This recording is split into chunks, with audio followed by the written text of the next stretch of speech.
वृषशैलपते परया कृपया परिपाहि हरे अधिवेङ्कटशैलमुदारमतेर्चनताभिमतादिकदानरतात् परदेवतया गदितान्निगमै कमलादयितान्न परं कलये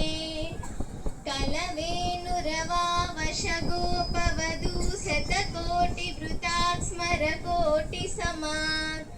प्रतिपल्लविकाभिमतात् सुखदात् वसुदैव सुतान्न परं कलये अभिरामगुणाकरदासरदे जगदेकधनुर्झरति रमते रघुनायक राम रमेश विभो वरदो भवदेव दयाचलदे अवनीतनया कमनीयकरं रजनीकरचारुमुखाम्बुरुहं रजनीचरराजितमोमिहिरं महनीयमहं रघुराममये सुमुखं सुहृदं सुलभं सुखदं स्वनुजं च सुखाय ममोघशरम्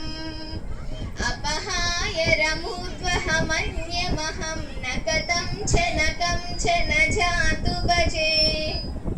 विना वेङ्कटेशं ननादो ननाथः सदा वेङ्कटेशं स्मरामि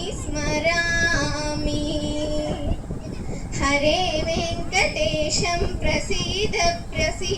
प्रियं वेङ्कटेशं प्रयश्च अहं दूरदस्ते वदाम्बोजयुग्मा प्रणामेश्च यागत्य सेवां करोमि सकृत्सेवया नित्यसेवाकरत्वं प्रयश्च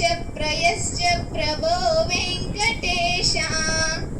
आज्ञानिना मया दूषान् शेषान् हितान् हरे